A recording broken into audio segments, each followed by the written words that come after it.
লেখিকা অনিন্দিতা মুখার্জি সাহার ছেলের মা। রান্নাঘর থেকে 2 কাপ চা নিয়ে সোফায় এসে বসল মলিনা দেবী। গৌতমবাবু তখন বাসি পেপারে আটকেছেন নিজেকে। চোখ মুখে ক্লান্তির ছাপ। ঘড়িতে সকাল 6:30 বাজে।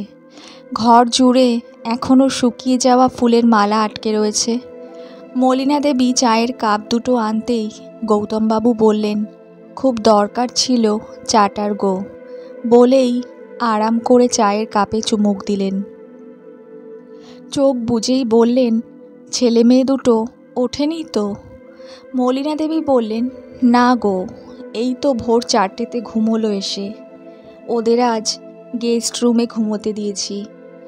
ওই মানসিক অবস্থায় ফুল সাজানো খাটে সোহিনী অন্তত ঘুমোতে পারত না আজ। তুমি বা এত সকাল সকাল উঠলে? গৌতমবাবু বললেন, আমি ওই সময় আর চোখ বুঝতে পারিনি গো।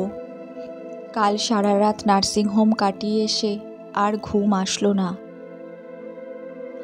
মলিনা দেবী চায়ের কাপে চুমুক দিতে দিতে বললেন, কি থেকে কি হয়ে গেল বলো তো? কাল তো তোমরা বেরিয়ে গেলে।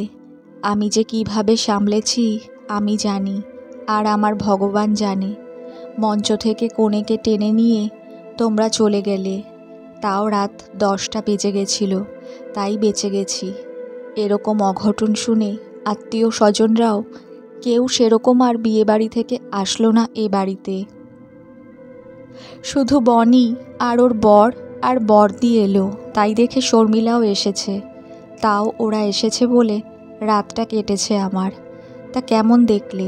ঠিক আছে তো? গৌতমবাবু বললেন, কেমন আর, মাথায় ক্লট জমেছে। কাল আমরা যখন পৌঁছালাম তখন ওটিতে নিয়ে গেছিল। এতটাই এমার্জেন্সি যে ডাক্তার কোনো রিস্ক নেয়নি। ডাক্তার বলল অপারেশন ঠিকঠাক হলেও 72 ঘন্টা না গেলে বোঝা যাচ্ছে না। মলিনা দেবী চোখ দুটো বুজে ফেললেন। মনটা খারাপ লাগছে খুব। কত স্বপ্ন আশা নিয়ে ছেলেটার বিয়ে ঠিক করেছিলেন। ভালোবেসেই বিয়ে করলো দুজনে, প্রীতম আর সোহিনী। খুব মিষ্টি মেয়ে এই সোহিনী।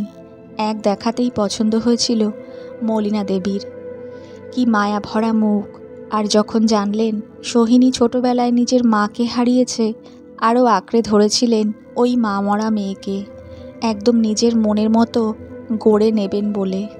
কত স্বপ্ন ছিল একটা মেয়ের, আর এত মায়া ভরা মুখ যে ওকে না ভালোবেসেও পারেননি। কি সুন্দর হচ্ছিল সব। বিয়ে ঠিক হওয়ার পর বছরখানেক সময় পেয়েছিল ওরা। খুব আস্ত সোহিনী মলিনা দেবীর কাছে। বিয়ের আগে আসা পছন্দ ছিল না ওনার, তাও ওই মা মরা মেয়েকে কিছুতেই না করতে পারেননি। ও আসলে তাও মলিনা দেবীর খাওয়া হতো। সারাদিন একা একা ভালো লাগতো না। ও কলেজ থেকে যেদিন আসতো মন মতো রান্না করে মেয়েটাকে খাওয়াতেন, আবার টিফিন বক্সে করে গুছিয়ে দিত ওর বাবা অবনীবাবুর জন্য। কি মজার মানুষ ছিলেন এই অবনীবাবু। কত কথা ইয়ার্কি হলো বিয়ের দিন, ওদের বাড়ি থেকে আসার আগেও। কি থেকে যে কি হয়ে গেল, কার যে কখন কি হয়। মলি, চা করেছিস?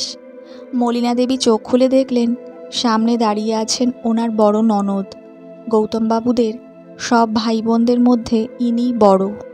কাল উনি রাজি ছিলেন বলেই মলিনা দেবী সোহিনীকে রিসেপশন পার্টি ছেড়ে বের করাতে পেরেছিলেন। মলিনা দেবী বললেন, আরে দিদি, এত সকাল সকাল উঠে পড়লে? তুমি বসো, আমি এনে দিচ্ছি চা। মলিনা দেবী কথা শেষ হওয়ার আগেই সারদা দেবী বললেন, ভাই, কি বুঝলি কালকে? ঠিক হয়ে যাবেন বেয়াই মশাই। সারদা দেবী একটু বেশি আগেকার বলেই হয়তো এখনও বেয়ান বেয়াই এই ডাকগুলোর সাথেই থাকেন। গৌতমবাবু সারদা দেবীকে দেখে পেপারটা গুছিয়ে রেখে দিলেন। মুখটা দেখে খারাপ লাগলো মলিনা দেবীর। ওই একটাই নেশা গৌতমবাবুর, পেপার পড়া। প্রীতমের বৌভাতের সুবাদে কালকেও ঠিকঠাক পড়েনি বলে একটু মন দিয়েই বাসি খবরগুলোতে চোখ বোলাচ্ছিলেন উনি। মুখ তুলে বললেন, কি বলি বলো তো দিদি? বিকেলে কন্যাযাত্রী নিয়ে আসবে বলে লাল রঙের কোচানো ধুতি পরেছিলেন, সাথে ঘিয়ে পাঞ্জাবি। মুখে পান ছিল। হঠাৎ বাথরুমে ঢুকেছিলেন বেরোনোর আগে। সবাই তখন রেডি, উনি বেরোলেই বাস ছাড়বে। প্রায় 15 মিনিট হয়ে গেছে বেরোচ্ছে না দেখে দরজা ধাক্কায় সোহিনীর কাকার ছেলে। তাও খোলে না, শেষমেশ ভাঙতে হয়। দেখে অজ্ঞান হয়ে মাটিতে পড়ে আছেন। সারদা দেবী থম মেরে বসে আছেন। গৌতমবাবু আবার বললেন, কি শৌখিন ছিল জানো দিদি? মেয়ের বিয়ের জন্য সোনালি ফ্রেমের চশমা বানিয়েছিলেন, আবার জামাইয়ের সাথে সাথে একটা সরু সোনার চেন। সারদা দেবী বললেন, বৌমাকে তো রাখা যাচ্ছিল না কাল। আমি তো ভাবলাম ওখানে গিয়ে কি না করে বসে, কেউ তো নেই ওই বাবা ছাড়া। আমি তখন মলিনাকে বললাম, ওকে যেতে দে, আটকাস না। এভাবে শান্তিতে ফুলশয্যাটুকুও করতে পারবে না এই মেয়ে। সারদা দেবীর কথা শেষ হওয়ার আগেই 1 কাপ চা নিয়ে আসলেন মলিনা দেবী। শুনছেন সারদা দেবী বলছে, কি মায়া ভরা মুখ মেয়েটার, বাবার যদি কিছু হয়ে যায় ওকে রাখা মুশকিল হয়ে যাবে। মলিনা দেবী মুখটা মনে করলেন সোহিনীর। সত্যি খুব মায়াবী ও, খুব সুন্দর না হলেও মুখটায় কেমন একটা টান আছে। হয়তো মায়ের ভালোবাসা পায়নি বলেই মলিনা দেবীর কাছে আসে বারবার আর আঁকড়ে ধরে। ওনারও তো কত শখ ছিল একটা মেয়ে হোক, তাকে সাজাবে, আদর করবে, যত্ন নেবে, সোহিনীকেও এভাবেই রাখবে নিজের কাছে, কখনো বুঝতে দেবে না মেয়েটার কেউ নেই। নিজের ভাবনায় নিজেই থমকালেন মলিনা দেবী। কি ভাবছেন উনি? ছি ছি, লোকটা এখনও লড়ে যাচ্ছে মৃত্যুর সাথে। নিজেকে একটু ধমকেই মলিনা দেবী ময়দার কৌটো নিয়ে বসে গেলেন। আজ বাড়িতে যে কজন লোক আছে তাদের খাওয়া দাওয়ার তো ব্যবস্থা করতে হবে। কত সুন্দর হতে পারত আজ দিনটা, আর কি হয়ে গেল। একটা দীর্ঘশ্বাস ফেলে ময়দার মধ্যে সাদা তেল ঢেলে দিলেন। সাদা তেল ঢেলে নিলেন। আসলে মেয়ে বিদায়ের শোকটা নিতে পারেনি বুঝলি। সারদা দেবী চায়ের কাপে চুমুক দিতে দিতে বললেন। গৌতমবাবু বললেন, না গো দিদি, খুব শক্ত মানুষ। ওদের অষ্টমঙ্গলা হলেই বেনারসের প্ল্যান করেছিলেন কোনো এক ট্রাভেল এজেন্সির সাথে। আমাকে বলতো গৌতমবাবু, মেয়েটাকে আপনার ঘাড়ে দিয়েই দেশ ভ্রমণে বেরোবো। কথাটা বলার সময় একটু গলাটা ধরে এসেছিল গৌতমবাবুর। পুরো ডাইনিং টেবিল জুড়ে নিস্তব্ধতা, আর সেটা ভাঙার দায়িত্ব নিল গৌতমবাবুর মোবাইল। এই শান্ত মনমরা সকালে যেন মোবাইলের আওয়াজটাও আতঙ্কের। মলিনা দেবী আর সারদা দেবী এক দৃষ্টে তাকিয়ে আছে গৌতমবাবুর দিকে। গৌতমবাবু মুখ তুলে বললেন, অচেনা নাম্বার। হয়তো থমকালেন, অথবা ভাবছেন ফোনটায় কোনো কুসংবাদ আছে কি না। মলিনা দেবী বললেন, আরে ধরো ফোনটা। থতমত খেয়ে ধরে ফেললেন গৌতমবাবু। হ্যালো বলতেই আর দায়িত্ব নিতে হলো না ওনাকে। সব দায়িত্ব ফোনের ওপাশে যে ছিল তার। এবার এক নাগাড়ে সেই বলে গেল সব কথা। গৌতমবাবু খালি বললেন, আসছি আমরা। ফোনটা রেখেই বললেন, মলি, সব শেষ। আজ ভোর 5:30টায়। মলিনা দেবীর হাত আটকে গেল শুকনো ময়দায়। ময়াম দিচ্ছিল ভালো করে, তাতে খুব সুন্দর ফুলকো ফুলকো লুচি হয়। ওপর থেকে চিমটি দিয়ে ফুটো করলেও চিমসে যাবে না। সারদা দেবীর ভাগ্যিস চাটা সবে শেষ হয়েছিল, না হলে এরপর আর চা খাওয়া হতো না। তিনজনেই চুপ, হয়তো যে যার মতো ভেবে চলেছে পরের মুহূর্তগুলো কিভাবে কাটবে তাদের। মলিনা দেবী বুঝতে পারছে না কি করবে, কিন্তু জানে এই কঠিন দায়িত্ব ওকেই নিতে হবে।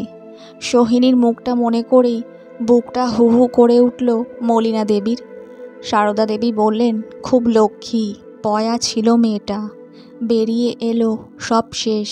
কথাটা শুনেই বুকটা ছ্যাদ করে উঠল মলিনা দেবীর। চোখে ফুটে উঠল 30 বছর আগে এরকমই এক সকাল। মলিনা দেবীর বৌভাত হয়ে অষ্টমঙ্গলা সেরে সবে সংসারে মন দিতে যাবে।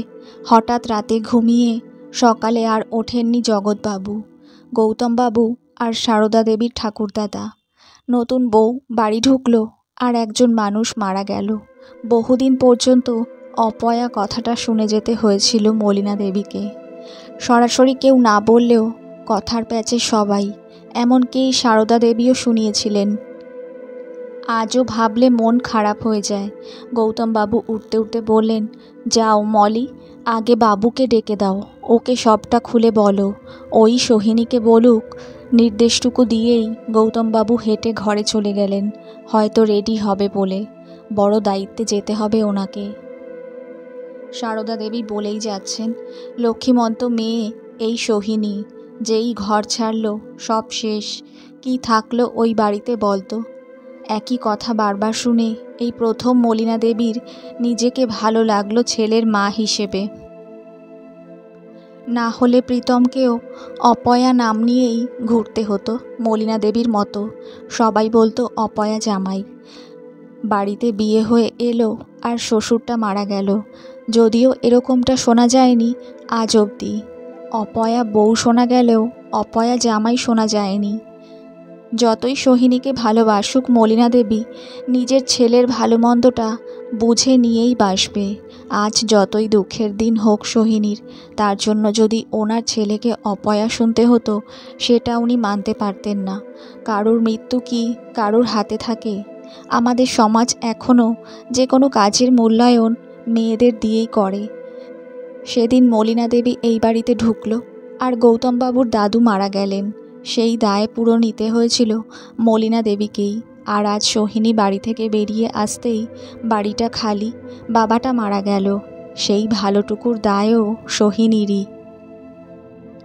বলে মেয়েদের দাম নেই, সমাজ তার বুকে ঘটে যাওয়া প্রতিটা ঘটনাতেই আজও মেয়েদেরকেই দায়ী করে যায়, সে ভালো হোক আর খারাপ। আর তাতে অংশ নেয় মেয়েরা নিজেই। যাও গো, ছেলে মেয়েগুলোকে ডাকো, মেয়েটাও দেখে আসুক শেষবার নিজের বাবাকে। ঘরের ভেতর থেকে ডেকে বললেন গৌতমবাবু। মলিনা দেবী এবার হাত থেকে ময়দাটা ঝেড়ে উঠে পড়লেন। খুব কষ্ট হলেও খানিকটা শান্তি, এটা ভেবে ভাগ্যিস উনি ছেলের মা। গল্পটা যদি ভালো লাগে তাহলে প্লিজ একটা সাবস্ক্রাইব করে আমার পাশে থাকবেন। ধন্যবাদ।